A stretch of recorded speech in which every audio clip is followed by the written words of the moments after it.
I'm Sienna. I'm the kid. I'm Sarah. I'm the mom. This is Queer Kid Straight Mom. Let's talk.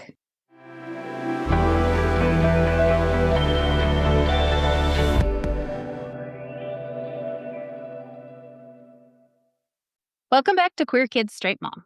Today we are talking about boycotts and sort of the difference between things that you refuse to take part in altogether, that you would be offended. Like if your friends are using it, you're like, what are you doing? Versus, I try to avoid that, but it's not a big deal. I don't want to spend my money at Target anymore after they got rid of their DEI initiative. You still get stuff at Target sometimes, right? You don't feel like I'm not going to go out of my way to go there. I don't really want to support them, but that's not an absolute no-no for me. Yeah, and I mean, the tough thing with the Target one, right? I think there's a couple things. Like, first of all, I think I remember seeing that, like, some of the people in the positions who made that decision have stepped down. So they faced enough economic pressure, right, that there were consequences. And so I think that kind of illustrates one important point, which is when do we end a boycott, right? Which also then leads to specificity, right? It's really important to be, in my opinion, specific with the boycotts, that you're targeting a specific company for a specific reason with specific changes in mind that you want them to make. And if they make those changes, maybe you'll go back to not blacklisting them, right? And then also there's just the fact that it's a little bit like when North Carolina first passed its bathroom bill targeting trans people, right? And a lot of larger companies and, institutions like the NCAA decided not to host championships there and that kind of thing. Companies decided not to expand their businesses there. Well, now so many states are considering those bills or have passed those bills that it's not even practical anymore. And that's a little bit where I'm at with Target, right? There's enough institutions and corporations that have rolled back their DEI initiatives that I'm like, well, yeah, I mean, that is true. A lot of other places have. I guess for me, it's just when they show that they're going back to doing those things, I guess is when I would go back. But yeah, I agree. And probably if I sat down and really looked at a list of everybody that's rolled back DEI stuff, I would have to add some companies to my list. And it's a slippery slope. Like it becomes really hard. I remember when I first became a vegetarian and I was like, how strict do I want to be about this? And, it's not as like some vegetarians think that I'm like super strict because I won't eat anything that has gelatin or, like chicken broth or things like that. Like it's not actually a piece of meat, but there is like a meat product in it. And vegetarianism isn't as tough, but like when I look at veganism, like that can go so like people take it to different levels, right? There's like, I just don't eat animal products. And then for some people, I don't eat honey because bees are exploited in the production of honey. Like, where does it end, right?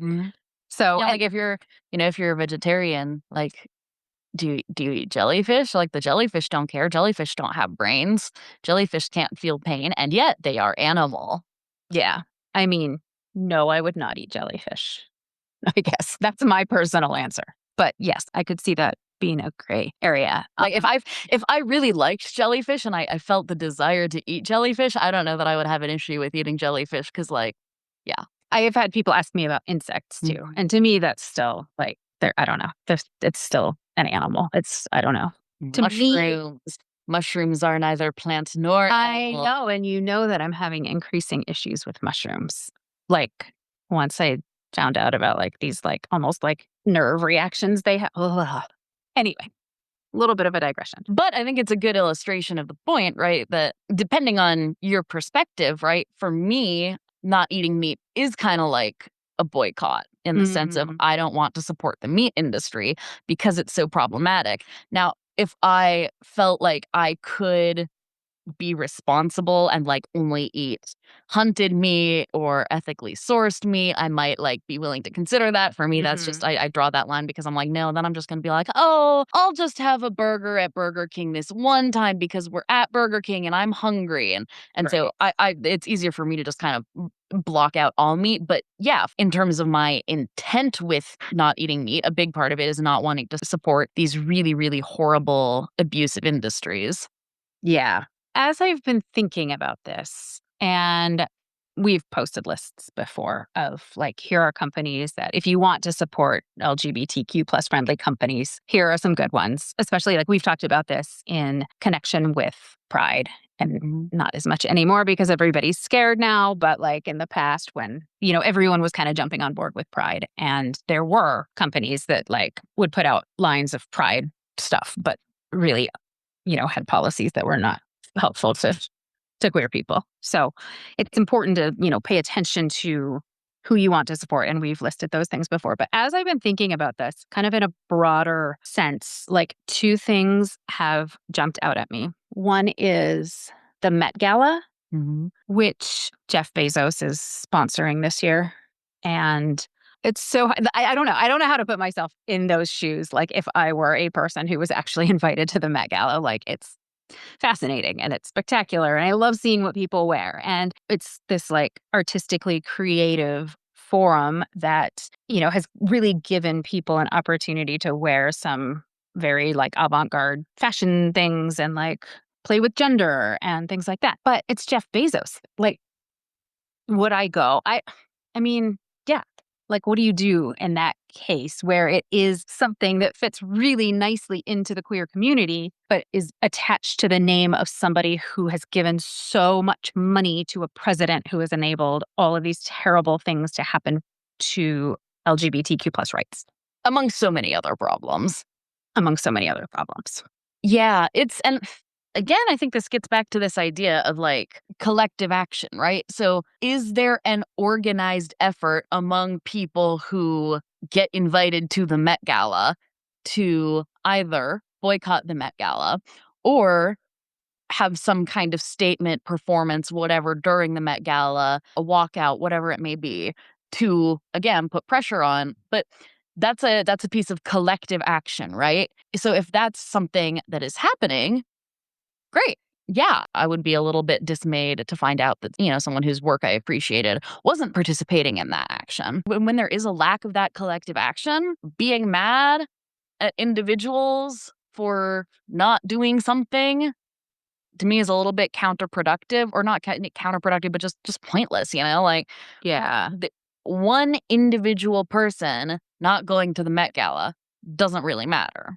You not shopping at Target doesn't really matter. Right. But when it's a bunch of people not shopping at Target, when there's an organized boycott with specific articulated goals, then it's a lot more effective. Then you get, corporate executives stepping down. I think people it's unfortunate that people have taken this really, really collectivist thing and turned it into sort of just an individual shaming mechanism. So that might actually fit into the other thing that I have been thinking about. This might go to the same answer from you. Because you're kind of saying that boycotting something to make a point, if it feels good for you personally to know you're not supporting it, fine. But it really isn't that useful. And I don't think it's worth shaming other people for not doing the same thing. Okay. Here's my next one that has just been like really confusing me. So Coachella just happened. All of the big queer artists have performed, probably, I don't know, maybe all. Everybody's performed at Coachella. Everybody goes to Coachella. Like it's this huge thing. And it is owned by Philip Anschutz, who you probably only know that name because Irene works at Colorado Anschutz Medical Campus, which is named Anschutz because he donated a bunch of money to them. He also has supported and made grants to the Federalist Society, the Heritage Foundation. Ew. He supported the Parents Television Council, a group that protests against television content they consider indecent. He contributed $1 million to conservatives during the 2016 U.S. elections. In 2006, he recommended Neil Gorsuch to a court position. He does also say that he believes in a woman's right to choose and doesn't support the reversal of Roe, but he has really, really supported anti-LGBTQ plus groups. Do people not know this? Do they not care? Like, it is interesting to me that there is not a block of queer artists that are saying, we are not performing at Coachella because it is owned and makes money for this man that has donated tons of money to taking away our rights. Like what? I mean, Yeah, like, I didn't know that until I saw something about it, like, a couple weeks ago. I guess okay, this gets to a concept that I think is really a little bit difficult to parse through, but that I find very frustrating the way it's often used in conversation. People will throw out this term, no ethical consumption under capitalism, which basically is the idea that in a capitalist system, so much of our day to day life and the things that we need to consume to survive are produced in unethical ways and through unethical systems that if you were to shame every unethical corporation that they supported and every unethical thing that, someone associated with it had done, that it would be pointless, right? That you're shaming individuals for what is fundamentally a systemic problem. And that's true to an extent, right? And I think that the way it applies in an example like Coachella is that, yeah, I mean, this is a thing that, most people had no idea. I think most people still probably have no idea is supporting this, not great guy. And that there are so many things that if you start scratching underneath the surface a little bit, that it's like, can I enjoy anything anymore?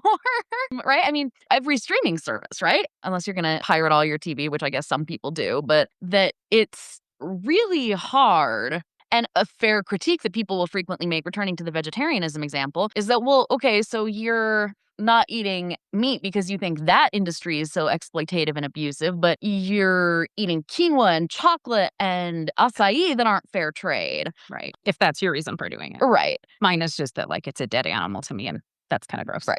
And I think that's a fair critique, but it also becomes a thing where people only have so much bandwidth and capacity to try to dedicate to causes and to try to make ethical choices. And, it's fine to point out inconsistency, but man, it starts getting really, really, really hard to try to be consistent and ethical in every choice you make, especially when there are so many things that, like, there's not that much of a choice that you do have, right? It would be really hard to exist in the modern world without using electronic devices that are made using rare earth minerals that are mined in horrible conditions in Africa. Right. So that is the argument that no ethical consumption under capitalism is making. Unfortunately, people also then use it as a blanket excuse for any time it would cause them any inconvenience to not support something. I remember, I think, a conversation I had that really, really illustrated that. Again, vegetarianism. Someone said something about foie gras. And, oh, I think foie gras is like really horrible because, of the way it's produced, which is basically that it's what it is goose stomach, but, the goose is force fed to make it like super fatty and whatever. I don't know. It's gross. And I, as a vegetarian, consider that to be like, and even if you do eat meat, I still don't think you should eat foie gras. Right. So I basically said, like, oh, foie gras is horrible. Like, that's really, ugh. And this person is like, well, I mean, there's no ethically produced meat. And so I don't think you can really say that unless you don't eat any meat. And I'm like, well, I actually don't eat any meat. And I still think foie gras is worse. Yeah. There are levels of badness. And yeah, like, I don't think everybody has to not eat meat. I don't think everybody has to dedicate themselves that far to the kind of plethora of issues that are wrapped up in the meat industry. But I do think it's a really easy choice to say, I'm not going to eat foie gras because no one needs to eat foie gras. It's like a bougie luxury food anyway. Mm-hmm. And it's not a difficult choice to make in the grand scheme of things. Yeah. And yet people will take things like that and say, no ethical consumption under capitalism. Why are you telling me not to do this thing? Right. So I'm sure every rich person that makes money off a music festival out there is donated to something that we don't like. So right. Of course we're going to go to Coachella. Right. Which is why, again, that I think it's really important for effective boycotts to be very clear, very articulated in their goals, and when it's okay to end the boycott. Most people don't do that, right? So there are other examples of that. Buying a Tesla would be a good one, right? Yes. All car companies are not great. All car companies support unethical, like horrible human rights abuses in their factories and blah, blah, blah, et cetera, et cetera. They're all owned by billionaires, blah, blah, blah. Also, they're not all owned by Elon Musk. Right. Like actual Nazis. Right. Yeah. And so again, you can draw distinctions. It's just the issue is people have limited capacity to draw those distinctions, and people are going to end up making different choices in where they fall, right? On what things they're going to draw the line at. Yeah. So, I mean, I don't know if there's like a good answer, right? Because people have different things that they feel really strongly about, things that they're going to get worked up about. But I do think that, again, like that element of organization, of articulation, of, developing an actual collective action as opposed to just shaming people for doing a thing Right. is That's kind important. of key. Yeah. Focus on the things that maybe a lot of people can come together and support and have this clear goal they're trying to reach. And again, it was same thing as foie gras, right? Same thing as Tesla's. A relatively low hanging fruit in terms of, you're not asking people to cut meat out of their diet entirely. Right. You're not asking people to not drive a car. Yeah. You're saying, do not eat this one specific dish. You're not even saying you can't drive an electric car. Right. Do not buy this one specific company's car. Yeah. That's the kind of thing that should be relatively easy, I think, for people to get on board with. Yeah, it makes sense. Although, of course, we're just asking people to not watch the new Harry Potter TV show. And apparently people are throwing quite a lot of tantrums about that. So, Oh, really? mhm. I haven't really even dived into that at all. Yeah, I would encourage people, though, to yes, it is a slippery slope, as I said. The more you know sometimes is really discouraging. And then I don't say this to go out and find stuff that's going to make you feel guilty about the things that you buy or support. But I think that it is good to read a little bit Mhm. about who these people are. Who owns Coachella? Well, it turns out a homophobe. I'm reading a book right now I recommend. It's really good. It's called Money, Lies, and God by Catherine Stewart. And it's just a really interesting background to so much of what the religious right focuses on. It can all be tied back to money and power and the people that, you find out a little bit about who are the people that are the power players in this movement and, that are manipulating religion in this way. And it's fascinating. Yeah, I definitely agree. And I think a way of addressing some of that overwhelm that comes along with it is think about the things that you're actually making an impact with your money, right? And then look at some trade-offs you can make, right? There are some useful tools out there. Like I think we shared that app before, right? What companies donate money to who. Yeah. Goods unite us. Yeah, and we can share that link again. But, okay, so you're probably going to have to go to a big box store for some of your everyday things, once a week or once a month or whatever it may be. Okay, so look up which big box store is the least bad. And then just make that switch. And, it doesn't have to be in a pinch. Maybe you have to go to Walmart sometimes. Maybe you have to go to Target sometimes. That's not the end of the world, right? Right. But consistently, which big pet store you go to. If you go to the mall, go to Nordstrom, not Dillard's. Right. Just making those choices when you can, I think makes a difference over time. And then the other one is just I never want to encourage or again, shame people for buying necessities from large corporations. But I do think that when you're spending money for sort of extra things, right? You're going out to eat with friends, you're buying yourself a little treat for funsies, you're buying gifts for people. Don't go to big chains. Don't buy those things on Amazon. Try to support your local bookstore, local clothing stores, your, mom and pop grocery stores, those kinds of things. Because putting money back into your local you probably don't agree with the politics of all those business owners anyway. But your local mom and pop grocery store is not making a huge difference in national politics. Right. And I think that's the key difference to me is that putting money back into your own local economy and helping local businesses is always a solid choice, even if you don't necessarily agree with those businesses. To me, there's less pressure or less of a need incumbent on me to do I agree with everything that the owner of this bookstore has? I mean, bookstore owners are always great anyway, but because it doesn't make as much a difference. Yeah. Makes sense. So yeah, if you guys have any other companies that you have strong feelings about, let us know. And we're going to take an episode off here because I'm going to be traveling, but we'll be back in a month. And we also are going to launch something new that we're really excited about. And so we will tell you about that when we're back. happy graduation, anybody that's about to graduate. And hopefully you don't have snow on the ground like we do here. And it actually is starting to feel like summer. And we'll catch you next time. Bye. If you found this episode interesting, informative, amusing, please review and follow us on your podcasting platform of choice. Getting those reviews and follows really helps us show up more in the algorithm and be able to reach more people to help them. You can find us on social media, Instagram, and Threads at queerkid.straightmom, Blue Sky at qksm.bsky.social, and Facebook at Queer Kid Straight Mom. We are no longer on Twitter.